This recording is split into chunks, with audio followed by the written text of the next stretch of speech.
Hi guys, Samantha from Jessama Tutorials here, and today I'm going to show you a project using the crackle veneer from day 4 of the cracklathon, which we did last month. So I did make a fresh sheet because you do want to have a fresh veneer when you start this project, because otherwise it can be a little bit dry and difficult to use. So if you don't have a veneer, you can make one right now. If you do have one already, you can also use that. Just be aware that it might crack a little bit.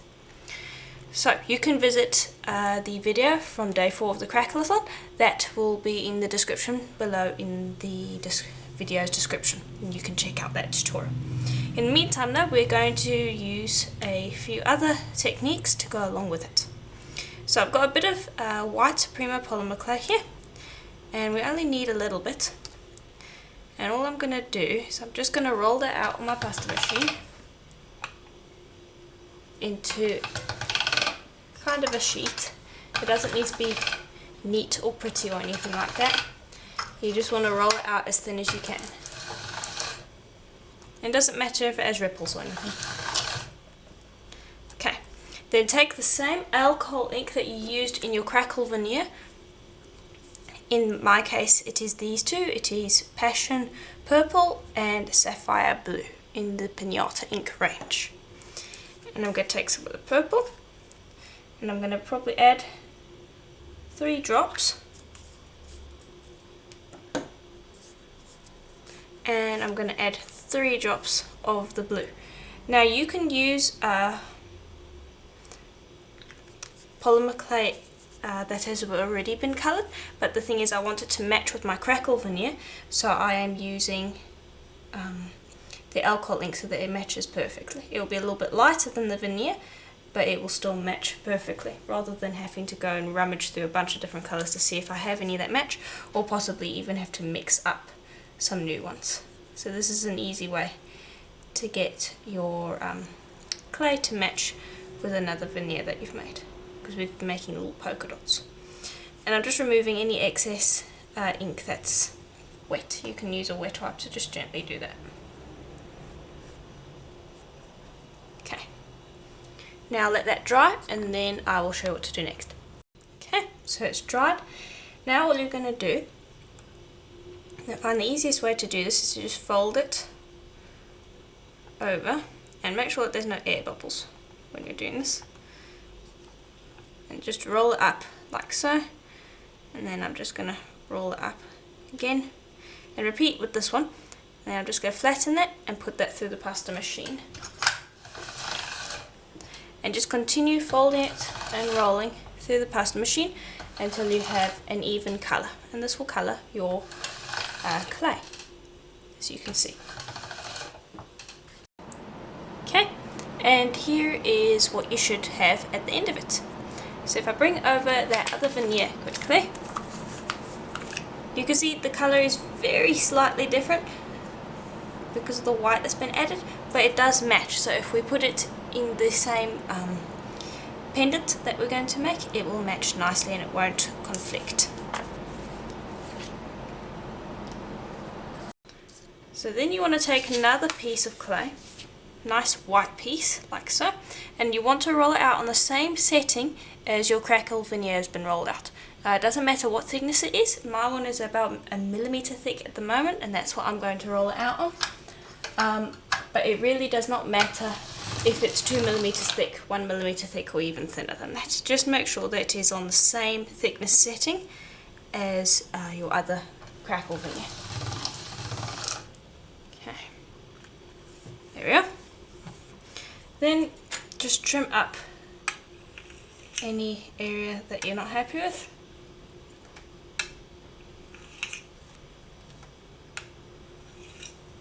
There we are. Okay, and now we are ready to start. So the crackle veneer we're just going to leave. This one is what we're going to be working with. So I want you to choose some shape cutters that you're going to use for your earrings, and I'm using these pebble cutters, and I'm sorry about the alcohol ink on my fingers, and this is my pebble earring cutters number 2 extra large.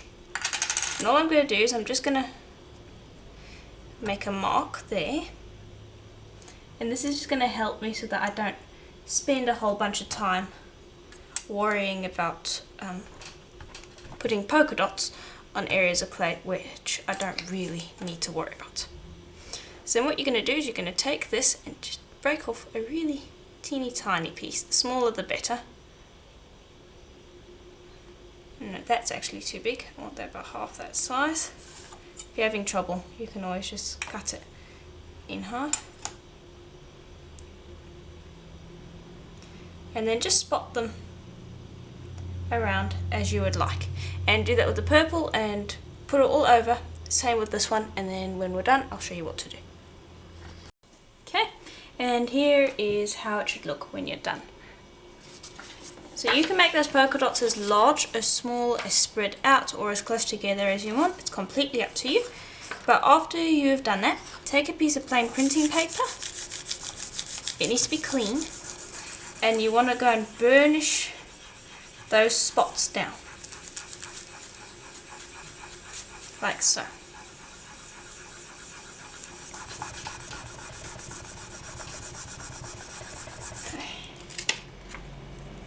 Yeah, and you can see how nice that is starting to look.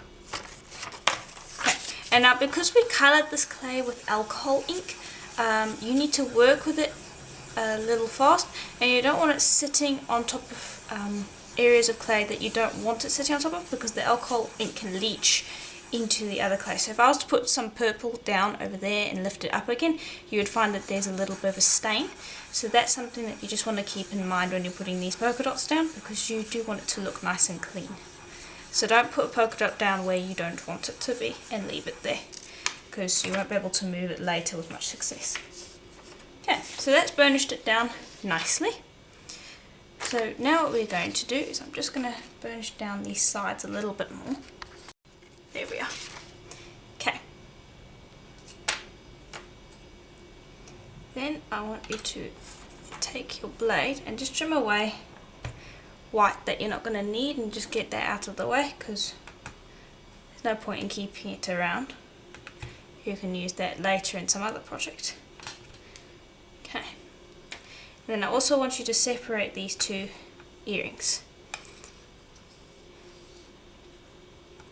Then I'll lift that up, and I'll lift that one up as well. Yeah. And I'm going to bring over this, and we're going to start off with this one.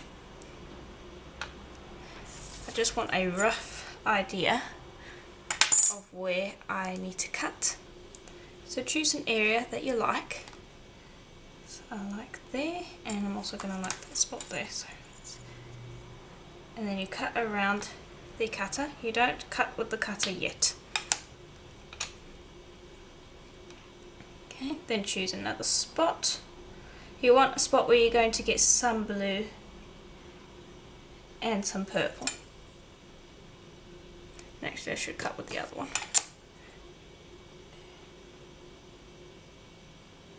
Yeah, I like that spot there.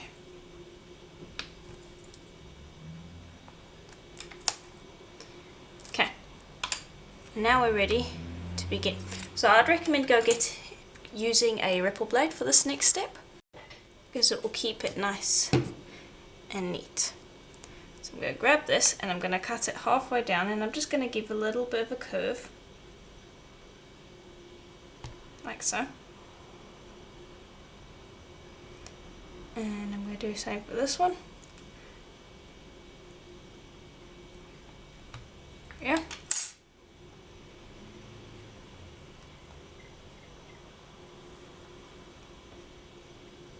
Then you take them and you put them back together again. This part can be a little tricky, a little fiddly, but you should be able to do that. Okay. And if I bring this over, you should be able to see what that's going to look like. It's going to look quite sweet. Okay, and we can do the same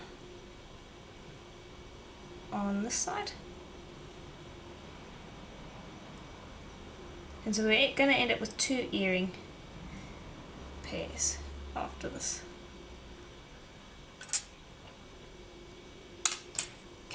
And then before you lift them up, the best thing to do is just to take another piece of plain printing paper and just give it a good burnish just to seal that seam so that it sits together nicely.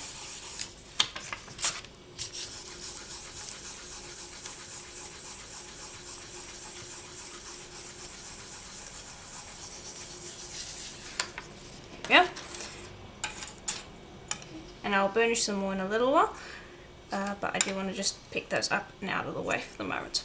Okay, and I will repeat with this one quickly. Okay, so with those out the way, take the rest of your crackle veneer, and we're just going to make that thinner so that we can use it as a backing. Okay, and now I want to see if I can fit 4 on here. Yeah. Okay. So then flip that over like so. Then I want you to bring over each of these. We will place that on like so. Then using your printing paper again, you give it a thorough burnish because you don't want any seams this time around. This time you want it to be nice and smooth.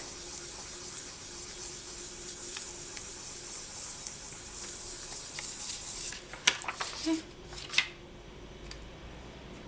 And I'm going to take the other one that's going to be matching. Smooth that over. Burnish.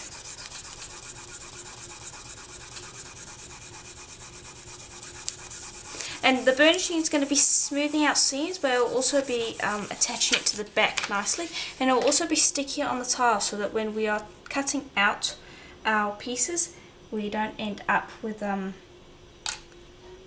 it sticking in the cutter. Okay, just make sure you don't have any seams left. I have one little one over there that I need to tend to. Okay, and then I'm going to position my cutters, and then we can cut them out. Okay. And then we're just going to press straight down.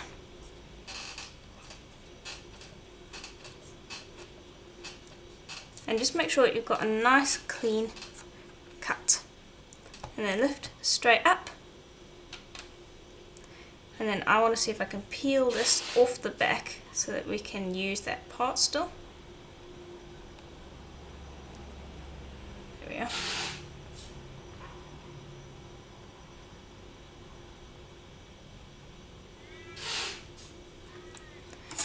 And then I'll just trim here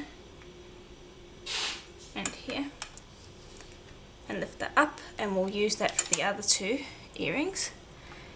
In the meantime, these ones are going to move the excess clay out of the way, and those are our 2 cute little earrings.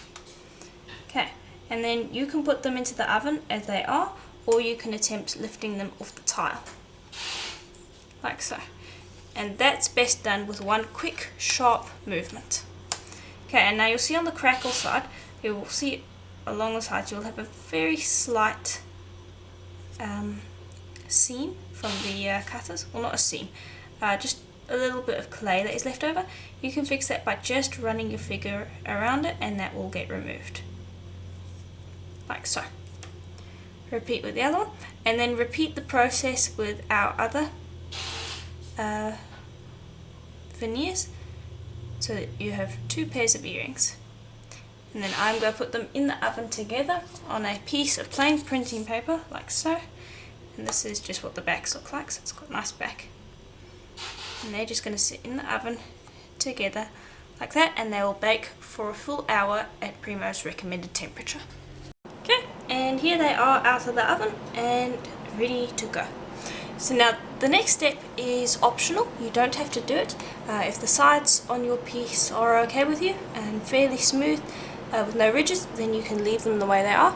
But I'm going to take a piece of 800 grit wet dry sandpaper, and I'm just gently going to run it along the edge. And it doesn't need to be a very large sand, I just want it to run along the edge just to get rid of any scrapes or ridges that might be there.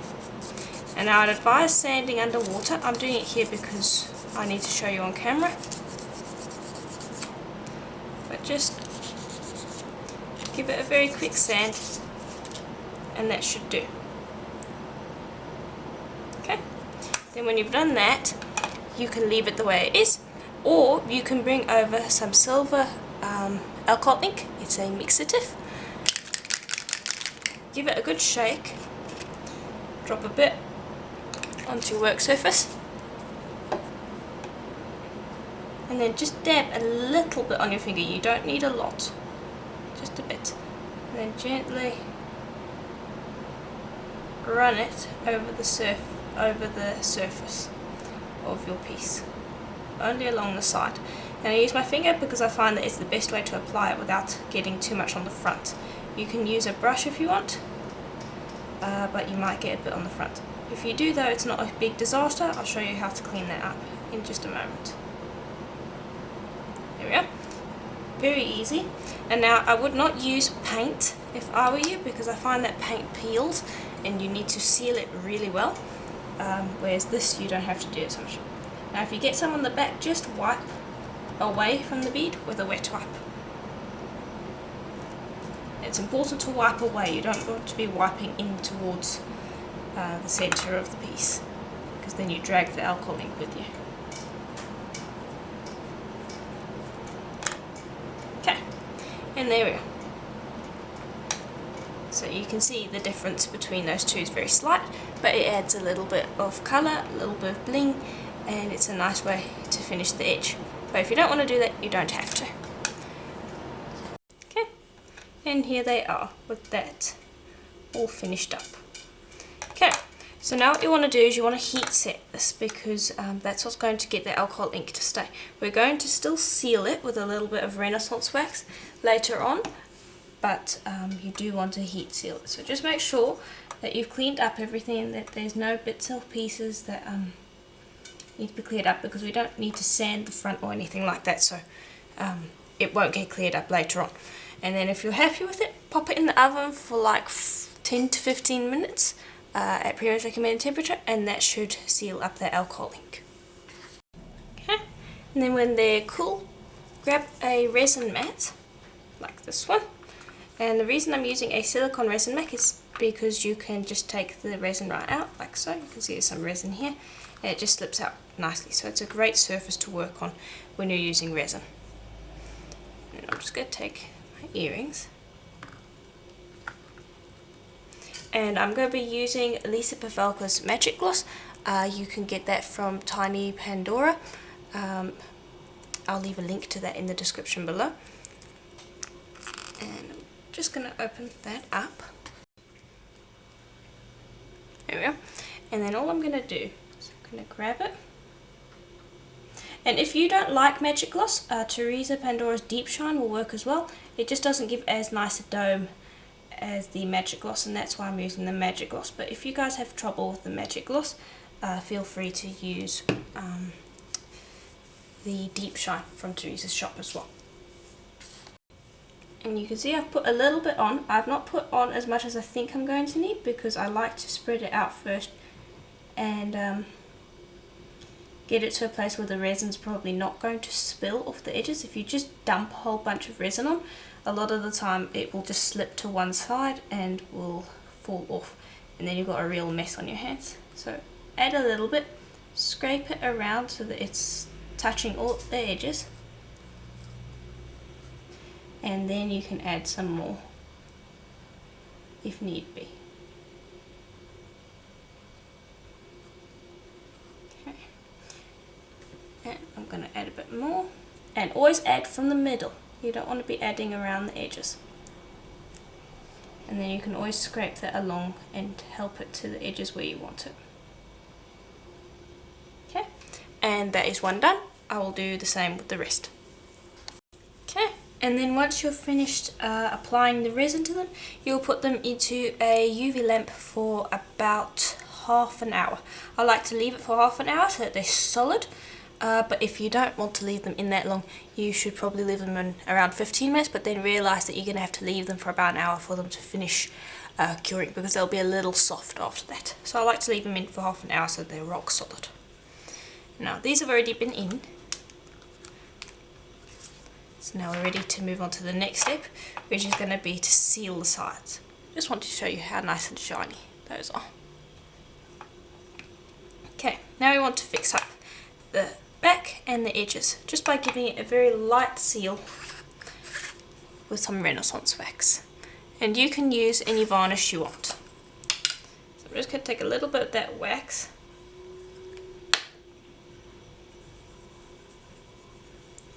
and just burnish it onto the back like so. And you can use a buffing wheel, you don't necessarily have to use that if you don't want to, and you might get some Renaissance wax on the front here, so just be careful of that. You want to try to avoid that, but if you do get that, you can always just wipe that off. Okay, and then take a buffing wheel or a cloth and you can rub it against it quite hard.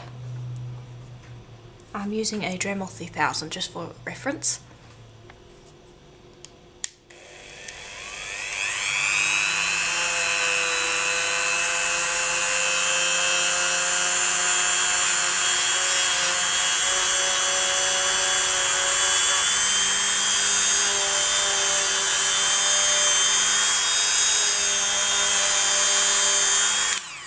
There we are, and that's all you should need to do. Now grab either a tissue or a wet wipe and just give the front a good clean, just to remove any wax that might be on there, like so. And that is all you should need to do. So now we are going to drill them. Okay, and to drill them you're going to want either a pin drill or a push drill, which is what I'm using today. And you're just going to position it wherever you want your hole, and I always do this after I've done the resin. And then press pretty hard, and I like to twist a little bit on my own before using the push function, just so that it's stuck in there. And then you just drill.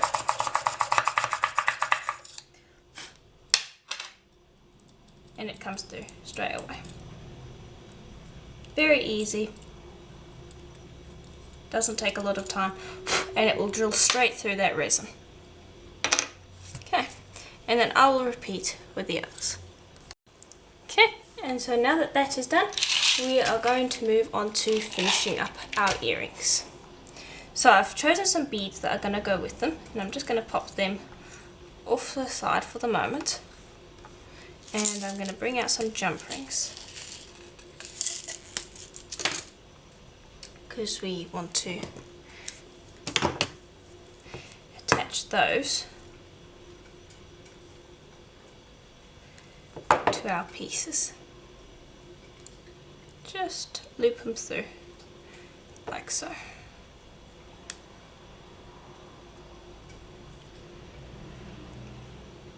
Just make sure you get the join right, and then bring that back in like so. Okay, and I'll repeat with the other ones. And then we're going to grab a head pin, and you want to just trim off that little head like so. And you want to make a tiny little loop on one side, like so.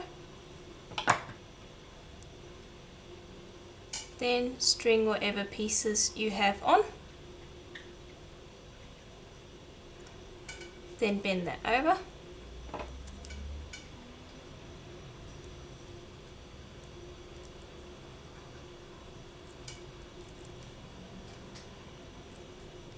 And bring that around.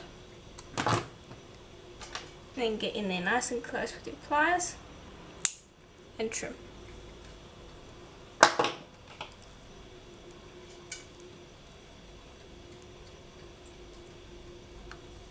Okay. Then grab your ear wire of choice. just want to correct this, it's a little bit wonky. There we go. Then you'll open up that little loop there, attach your ear wire,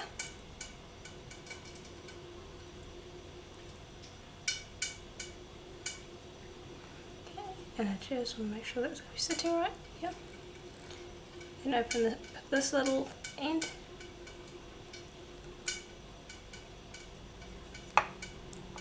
loop it on,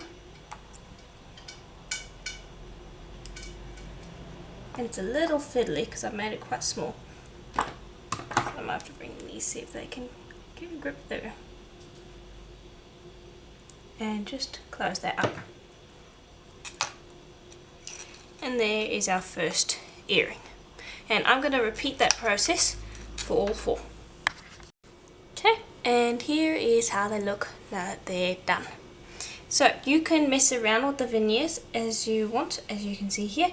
You can go for a more even look if you want, but this one also looks quite nice.